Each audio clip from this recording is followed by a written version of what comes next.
하나님 말씀 창세기 1장입니다. 창세기 1장 1절에서 끝절까지 말씀 교독합니다. 1절 말씀 제가 먼저 받들어 봉독드립니다. 태초에 하나님이 천지를 창조하시니라. 땅이 분변하고 공하며 흑암이 깊음이 있고 하나님의 신이 수면에 있습니다. 태초에 하나님이 천지를 창조하시니라.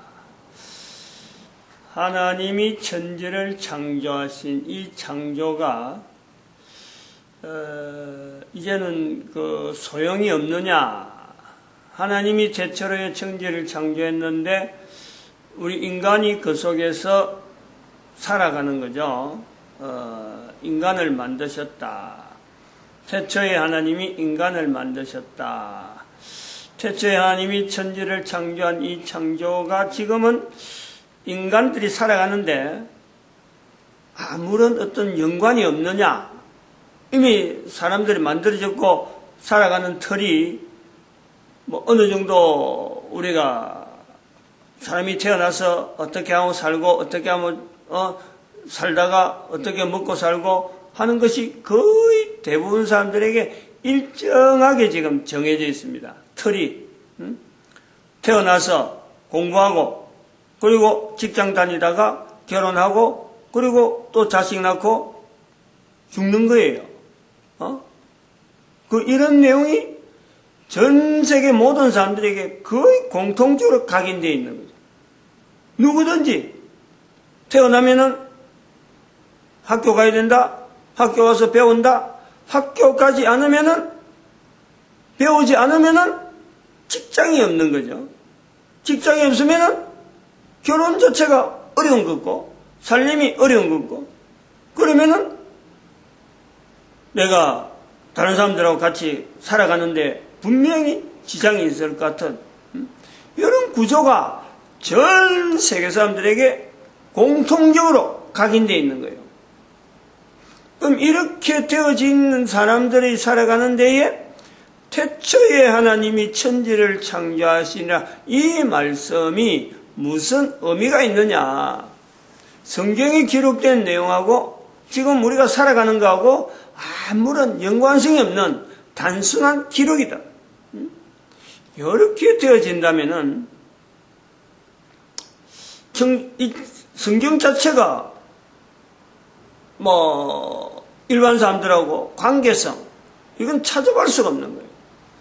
창세기 1장 1절이 오늘 우리 살아가는 내한테 모든 사람한테 분명한 현장적이고 현재적이고 그리고 이것이 또한 내뿐만 아니라 내 후손들에게도 이 내용 속에서 분명한 자기의 살아가는 삶에 대한 방침 이것이 후손들에게 전달되어지지 않는 내용이라면 하나님께서 천지를 창조한 이 내용하고요. 이 내용하고 내 살아가는 거하고 아무 관계없는 거예요. 기록되어진 내용 자체를 보고 우리는 태초에 하나님이 천지를 창조하시니라 하는 것을 우리가 표현하는데 이 내용이 전 세계 사람들에게 다 알려질 정도로 책은 성경이라는 책은 모든 사람들이 다 알고 있다. 이런 문장은 태초에 하나님이 천지를 창조했다라고 하는 문장은 성경에 있다. 제일 먼저 펼치면 그거 나온다. 이거 모르는 사람이 없어요, 지금. 어느 나라, 어느 국민이라도 적어도 사춘기를 정도 지난다. 안 그러면 학교에서 공부를 한다. 하는 정도 된다면요. 이거 모르는 사람이 없어요. 모르도록 국가가 통제하지 않는 이상은 국가가 이걸 일부러 막지 않은 이상에는 다 알고 있어요. 다 알고 있어요. 그만큼 보편적이다. 그만큼 보편적이면서 또한 하나님이 천지를 창조한 이 내용이 아무도 관심을 가지지 않는 내용이 되어 있다.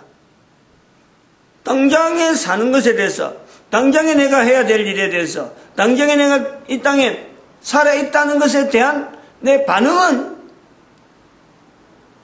다른 사람들이 가는 거하고 그하고 똑같이 가는데 맞춰져 있는 거예요. 옆에 사람이 가는 거, 옆에서 하는 거, 내가 하는 거하고 별반 다름이 없을 적에 나는 그 길을 안심하고 가는 그런 형태로, 그 안심하고 가는 형태에서 우리는 학교 공부라는 것을, 학교에서 하는 공부가 우리에게는 필연적으로, 학교 공부만 아니라 학교 공부를 참 다니는 것도 고맙지만은 다니는 것에서 끝나는 것이 아니라 학교 공부의 근본적인 요구는 뭐냐면 직장생활 하는 거예요. 직장생활.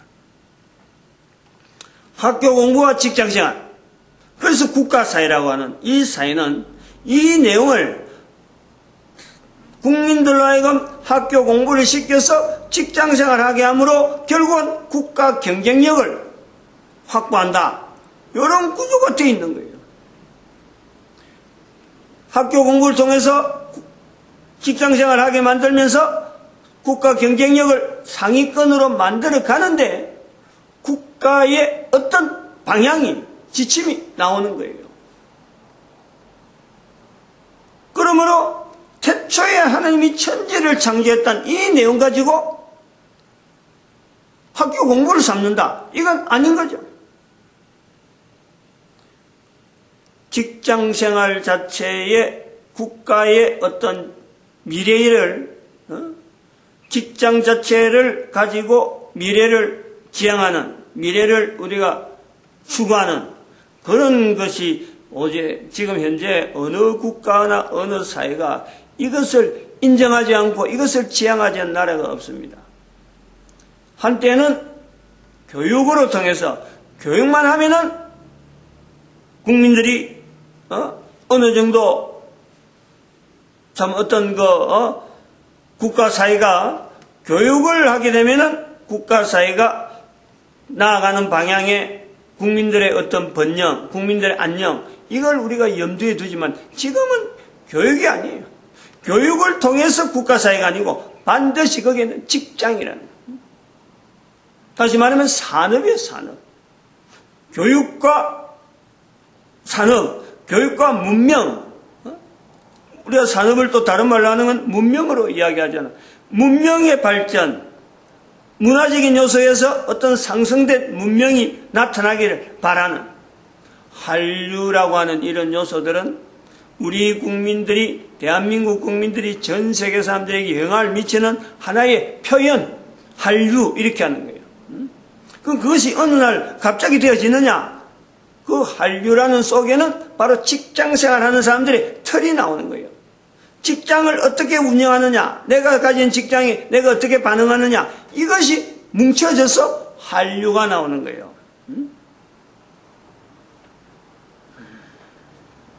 그 한류가 되어지는 데에 소속해 있는 사람들 보면은 스펙이라는 표현들이 나오면서 교육하고 관계되어지는 거죠. 그래서 국민들 전체가 아이를 출산하기 전부터, 결혼하기 전부터 아이의 교육 문제, 교육되어지면서 아이가 어느 직장을 지향할 수 있도록 직장 방향을 정하는 거예요. 직장 방향. 그 직장 방향을 정하는 내용에 돈이 가장 많이, 그리고 돈이 가장 쉽게 벌어지는 요소로 나아가는 거죠. 그런 것을 지향하면서 직장이라는 거예요. 직장. 국가에서는 돈 많이 벌게 만드는 한 개인, 결국 이제 그런 구조로 교육의 기틀을 하나의 축으로, 전체를 하나의 일직선으로 잡아간단 말이에요. 그 교육에, 직장생활에, 결혼생활에, 아이에 대한 이런 내용에, 결혼생활에, 개인의 어떤 마지막 노후까지를 연결할 때 어느 누가 어느 요소에서, 어느 부분에서 태초에 하나님이 천지를 창조했다, 이거하고 연결되어지는 그 고리가 어디에 여기 연결될 데가 없잖아요. 없어도 되는 거예요. 참 인간들의 이 삶이 참 얼마나 참 복잡해지고, 또 다르게 보면 얼마나 단순하고, 어떻게 보면 또 얼마나 조작에 어떤 조작, 뭔가는 사회가 요구하는, 안 그러면 인류 전체에서 뭔가는 조작된 것 같은 이런 요소에 우리 인간들의 삶이 있다는 것에 대해서 어떤 데는 굉장히 회의를 느낄 수가 있는 거예요. 내가 도대체 왜 이런 일을 해야 되느냐? 내가 왜 지금 현재 여기 종사되어 있는, 여기 종속되어 있는, 여기에 내가 관여되어져 있느냐? 때로는 인간들은 가끔씩은 어느 누구도 말할 것 없이, 누구라고 할 것 없이 모든 인간들은 바로 여기에 언제든지 봉착하는 거예요. 하고 있는 일에 열심히 달려왔는데 어느 날 딱 손 놓고 보니까 도대체 이게 뭐냐? 모든 사람들에게 그 환경은요 다 주어지는 거예요. 회사에서, 나라에서, 학교에서, 가정에서, 또 개인들의 어떤 관계성 속에서 그 바람대로 열심히 달려갔는데 그 속에 한 개인은 가면서 때로는 멈칫 이렇게 사는 것이 과연 정답이냐? 이게 맞느냐? 자기 자신에게 답을 하지 못하는, 살아온 과거 시간은 지났는데 남아있는 시간은 얼마 없는 것 같은데 아무리 열심히 살아왔다 하도 자기 자신에게 만족되지 못하는 분명한 공허함은요, 이건 누구에게든지 있는 거예요. 그런 일이 내한테는 전혀 없을 것 같이 항상 톱으로, 항상 앞선자의 자리로 지향하는 그 개인의 걸음에 문득 다가오는 불안함, 문득 다가오는 어떤 두려움, 답이 없는 것이 나아가는 그 삶에 언젠간 봉착하게는 누구나 만나게 되는 그 질곡, 그 어떤 그 깊은 흑암, 오늘 2절에 나오는 공허함, 혼돈됨, 자기 자신에 대한 정체성에 대한 살아온 것과 앞으로 맞추려고 하니까 또 되어지는 삶의, 사회 여러 가지 방향, 인류의 방향, 이 전체를 볼 때요, 혼돈 그 자체를 내 안에 내부하고 있으면서, 내재하고 있으면서 사람들하고 살아가면서 사람들 속에서는 항상 자기를 바라보거라, 나를 따라가라, 내가 한 대로 따라온나 라고 말하는 그 자신의 그 어떤 모습, 이거요 인간들이 안 가진 사람이 없다니. 여기서 우리는요 개인의 존재에 대한 분명한 근거를 성경이라고 하는 요소에서, 성경 중에서 창세기 1장 1절에서 이걸 분명히 내가 찾아야 돼요. 찾아요. 그러한 찾는 데에 창세기 1장 1절에서 지금 우리가 살아가고 있는 삶의 질곡, 삶의 여러 가지 어려운 일, 삶의 여러 가지 문제점, 아니면 삶의 여러 가지 방향을 지어서 내가 잘하고 있다, 못하고 있다 하는 이런 분명한 진단을 하는데, 그리고 확실한 발걸음을 긋고 가는데, 우리는 노아의 어떤 환경에 내 자신을, 내 한 사람의 자신을 노아 한 사람에게 연결해야 되는 필요성이 있는 거예요. 이 창세기 1장 1절의 내용에서 왜 우리가 지금 현재, 내가 현재, 우리가 할 것도 없어, 내가, 안 그러면 내 아들, 딸들이, 안 그러면 내 부인이, 내 남편이 살아가는 삶에 당하는 당면한 문제에 이것을 극복할 수 있는 근본적인 어떤 답은 창세기 1장 1절에 있는 내 한 사람이 창조되어진 한 개인인 것을, 이걸요 자각하고 인정하고 확인하고 내만 확인할 것이 아니라 내 바로 옆에 있는 가장 가까운 사람에게 이게 확인시켜요. 분명한 창조된 한 사람, 지금도 분명히 창조된 한 존재, 그러면서 내 살아가고 있는 삶 자체가 노아인 거예요. 노아란 말이에요. 노아에 있어서 어느 시점 480년 되어지는 그 기간에 있는 노아냐, 120년 있는 노아냐, 홍수 후에 350년 동안 사는 노아냐? 여기에서 개인적으로 어느 위치에나 내가 현재적이다. 노아의 현재 위치다. 지금 현재 이 사회가 내와 나와 더불어서 나는 노아의 언제 시대인데 현재 보이는 내 주변의 사회는 480년, 안 그러면 120년, 방주 짓는 동안 350년. 노아의 시대에 자기를 맞춰야 되는 거예요. 이게 성경이에요. 성경의 구조가 바로 그런 내용이에요. 창세기 1장 1절에서도 그 내용을 읽지만은 1장 2절에서도 1장 3절 이하에서도 모든 내용이 바로 그 구조. 다르게 또 직접적으로 이야기한다면은 직접적으로 또 바로 성경에 대한 내용을 우리가 현재적으로 아까도 학교 공부를 이야기했는데 학교 공부뿐만 아니라 직장 생활이고 여러 가지 다 우리가 이야기될 수 있는데 성경을 가지고 제일 먼저 고민해야 될 요소가 뭐냐니까 성경 창세기 1장에서 우리가 제일 먼저 고민해야 될 학교 공부라 할 적에 학교 공부 요소에 직장 생활하고 다 마찬가지예요.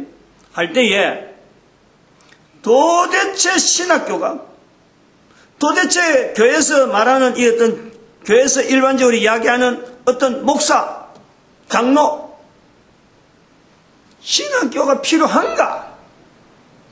창세기 1장에서 이런 내용을 우리가 고민해야 돼요. 목사, 장로 이런 직분이 필요한가? 필요하다면 어때서? 필요 없다면 왜? 신학교가 왜 필요하고 신학교가 필요 없다? 장로가 필요하다? 장로가 필요 없다? 장로 안에서 목사 필요하다? 필요하지 않다? 이 고민을 내가 노아라고 하는 입장에서요 누구든지 확인을 할 수 있고 점검을 해봐야 되는 거예요. 노아의 입장에서요. 노아.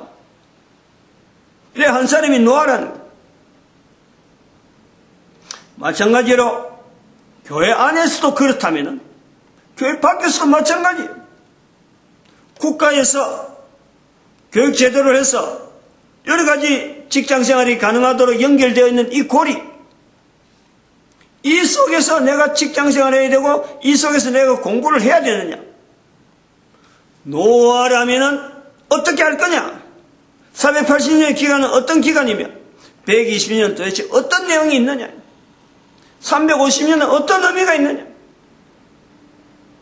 950년 전체 950년이라면 내가 10분의 1을 하는 95세 사는 기간 동안에 내 나이가 48, 60살, 그 다음에 95, 요걸 비례적으로 해서 나는 어느 기간에 지금 속하는 환경을 지금 보내고 있느냐? 그렇지 않고 내가 현재 나이가 어떻든 간에 나는 480년 기간에 들어간다. 안 그러면 120년 기간에 들어간다. 그렇지 않으면 950년 기간 안에 350년 사는 기간 안에 나를 집어넣는다. 여기 분명히 왜냐하면은 인간이기 때문이에요. 인간이기 때문에 이거 앞으로 중요한 요소입니다. 이건 인간과 인간 아닌 또 뭐 다른 개체가 있을 수 있냐뇨. 동물 아닌 동물과 식물이 아닌 인간이 아니면서도 인간 행세를 하는 그 사회가 앞으로 나오는 거예요. 그 존재들은 분명히 인간과 대치되어지는 요소로가 나오는데 창세기 1장 1절이 필요가 없는 그런 인간이 나온다는 거예요. 지금 봐봐요. 인공지능 해가지고 학교 공부를 많이 했다는 사람들이 직장생활에 어떤 최고의 어떤 부가가치를 만든다는 사람들이 지향한 내용이 인공지능이잖아. 인조인간이잖아. 인조인간. 벌써 우리가 인간의 몸이 출생이 어디서 나오느냐? 시험관에서 나오는 거예요. 엄마의 뱃속에서만 나오던 오래전에 관습에서 끝나서 이제는 시험관에서도 아이가 출생한단 말이에요. 그것뿐이에요. 지금 부분적으로 인간의 몸을 부분적으로 지금 배양한다 하는 거 아니에요. 이제 그 부분적으로 배양된 몸이 하나의 합체되어지는 이런 요소들 부분적으로 인간의 몸이 아닌 다른 데서 다른 몸이 우리 인간의 부분적인 몸이 부분적으로 형성되어져서 이제 그것을 합치는 요소가 나오는 거예요. 그걸 인간이라 해야 되느냐 동물이라 해야 되느냐. 식물은 더더군 안 되지. 동물도 못 부르는 거예요. 그런 인조인간들의 시대가 나오면은 도대체 인간이란 이 개념을 어디다가 여야 되느냐. 앞으로 중요한 요소가 나오는 거예요. 우리가 큰 문제를 지금 직면하게 되는 거예요. 창세기 1장 1절은 그때는 절대적인 가치가 나오는 거예요. 그 시대가 되면 이 창세기 1장 1절의 내용을 준해서 인간에 대한 판명이 그때 돼서 결정을 해야 돼요. 하나님의 창조의 역사가 지금도 되어지느냐. 그거다가 연결하지 않으면 인간의 정의가 나올 수가 없어요. 지금은 예사로 듣고 지금은 이런 이야기를 하는 사람도 없는 2016년도에 이걸 이야기하고 있다는 거예요. 분명히 창세기 1장 1절이 기준이 되어지면 이 창세기 1장 1절을 통해서 사람들이 개인이 나는 지금 어느 나이에 노아의 모습에서 어느 모습에서 나는 지금 지향하고 있다. 이걸 개인들이 연결해 볼 수 있는 분명한 때가 온다. 지금은 앞으로 되어질 일 이야기하지만은 당대에 가가지고 이거 준비하지 않으면요. 인간으로서 인간 구실을 하지 못하는 분명한 하나의 사람들이 이렇게 구별되어지는 거예요. 그런 사람들이 인조인간하고 섞여 살면서 인간이면서 인간을 대항하는 요소가 나온다는 거예요. 그리고 앞으로 인조인간하고 인간은 인간들이 만드는 인조인간이지만은 이 인조인간에 의해서 인간과의 관계는 대립관계가 되어진다. 왜냐하면 그 개체수가 많아지니까. 개체수가 많아지고 인조인간에게 인공지능이 들어가기 때문에 그 인조인간에 들어가 있는 인공지능이라는 것은 하나님에게 반대하는, 즉 창조의 섭리에 항상 반대하는 사람들이 지부연 지능이기 때문에 창세기 1장 1절이 들어갈 수가 없어요. 마치겠습니다. 기도드립니다. 할렐루야.